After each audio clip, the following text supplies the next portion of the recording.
Welcome back to Barbecue and Bottles. I'm Jared, and today we're going to be making Smashburgers. But today we're not going to make them on the griddle, we're going to make them on a cast iron skillet.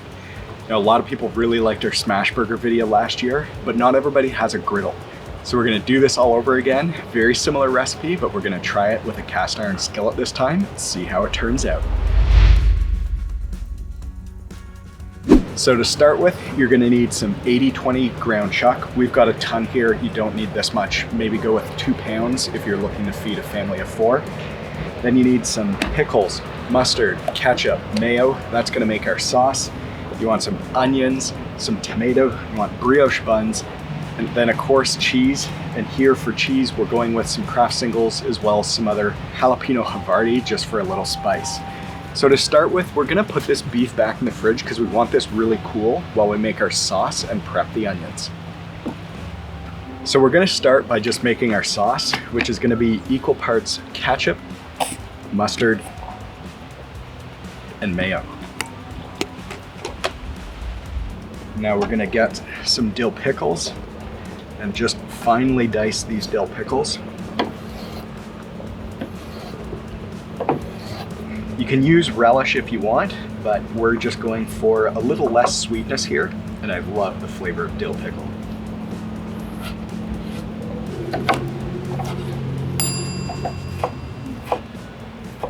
Now we're gonna add that pickle into our sauce. Now for our sauce, just mix that until it's combined. Now we'll add a little salt to this. And a little bit of black pepper.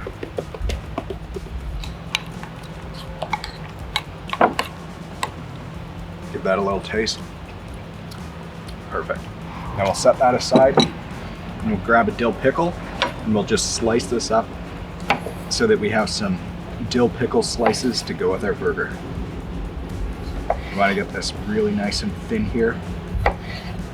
Our pickle slices like this are ideal. Get a bunch of those sliced up. So for the tomatoes, we'll just quickly take the top off. And then again, you want these really nice and thin. After all, we are making smash burgers, so you don't want the toppings to just overload the burger itself. You want them to mirror the thickness of the actual beef patties. And these are just beautiful heirloom tomatoes. They're in season right now and they smell incredible. Now, of course, you've got to salt your tomatoes. So we're just getting these laid out here. And we'll get a little salt on them.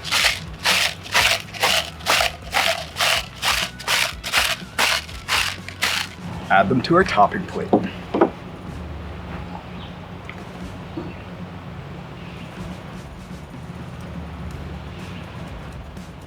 Just look at these guys. These are nice big slices. It's gonna fill up the whole burger. So now we're gonna prep the onions. So you'll cut off one of the ends, the non-root end, and then you'll come right down through the root, peel off the exterior layer,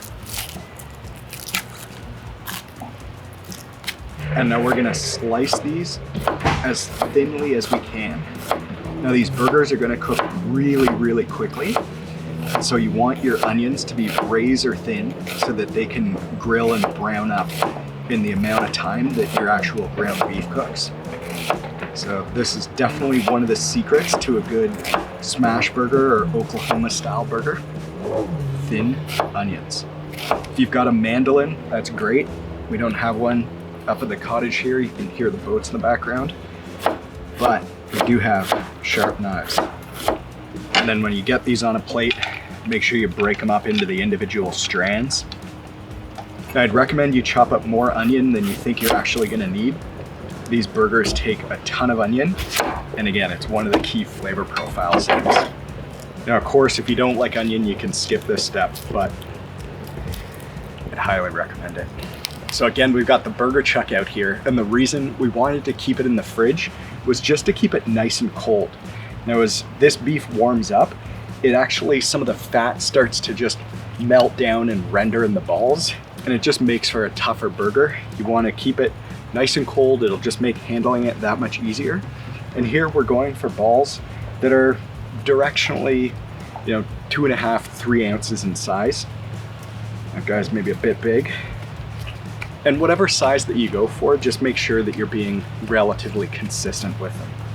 And just for context, I mean, these are maybe a little bit smaller than a tennis ball, a little bit larger than a golf ball. And we have gone with 80-20 ground chuck, as we mentioned at the start.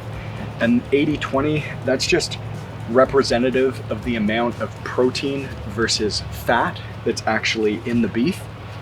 And you want to go with something that has a high fat content, at least 80-20, maybe even 70-30, because as you make these smash burgers, all that fat's going to render out and just sit in the cast iron pan and sizzle away, and that's how you're actually going to sear your burger. It's going to cook in its own juices like that. Now, you don't want to salt and pepper these yet. We're going to do that when we smash them in the pan. If you put the salt in too early, it's actually going to change the texture of your burger. So it's always good just to salt your burgers, whether it's smash burgers or otherwise, when they're on the grill or the griddle. So we're just over at the grill. We're gonna get our side burner ignited here. Get our cast iron skillet down, heating up. First thing we're gonna do is actually our buns. We're gonna toast these buns. These burgers actually cook up exceptionally fast, probably 1.5 minutes each side. So you wanna toast your buns first, just to have these guys ready. So now we're just gonna butter our buns. Get the butter all the way to the edge. Get that down in there. And we've got our heat on low. With some of these barbecue side burners, even low heat's pretty high. When we get to the burger stage, I'll show you what temp you want to be running it at.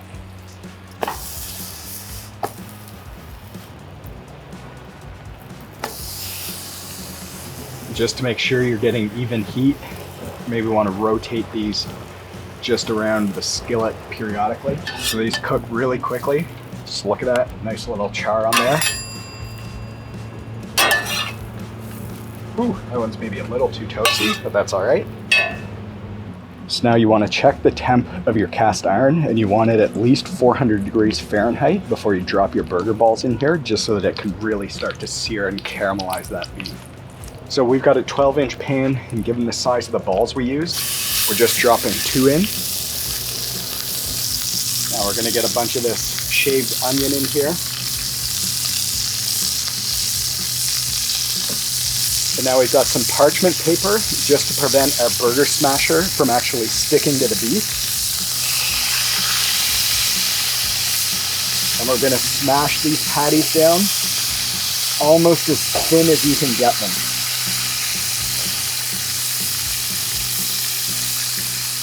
Do the same with our other guy.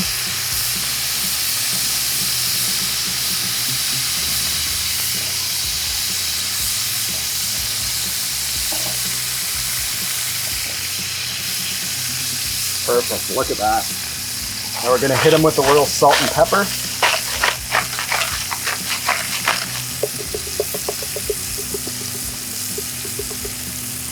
So for the onions, once they've gotten a little bit browned, not caramelized, but a little bit browned, you just want to move them on top of the patty so that they don't burn. So if you wanted to actually do 4 patties at a time, I'd just suggest making smaller burger balls. Again, we're using a 12-inch skillet here. So if we had done 1.5 ounce, 2-ounce balls, we probably could have been doing 4 patties at a time. Now, you need to get a thin metal scraper and flip them at about 1.5 minute mark. Look at that. You get that really nice caramelization. That's the Maillard reaction, and that's the heat working with some of the amino acids and other compounds within the burger meat just to caramelize. And that gives it that crispiness when you bite into it, but also adds a ton of flavor. So now's our time to add some cheese. We're going in with Kraft Singles, my preferred cheese. Now I know that might be a controversial statement, but let me know down in the comments what cheese you prefer on burgers.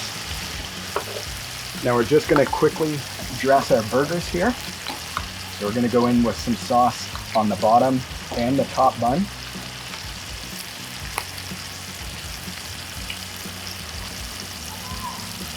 Just like that. Love a good saucy, messy burger. We'll get a tomato slice down, just like that. And we'll get 2 pickle slices on here. just ready for the patty. Now, if your skillet has a lid like ours does, you can just put that down. It's gonna help accelerate the melting of the cheese. With this, we're gonna give maybe 15, 20 seconds at this stage, and then it's gonna be done. So let's check in on the burgers. Cheese is melted. So let's get this onto the burger bun. And I'm gonna put both patties on here. This is gonna be a double stacked burger. Just look at this. Got some of those extra caramelized onions on top.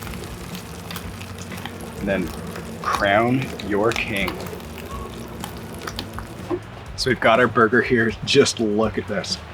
It is a heaping, steamy mess. This is gonna be great. Just check that out. This is absolutely unbelievable. So now there's only one thing left to do, and that's the taste test. What a mess. So I'm probably gonna need to jump in the lake after eating this. It's so messy and sloppy.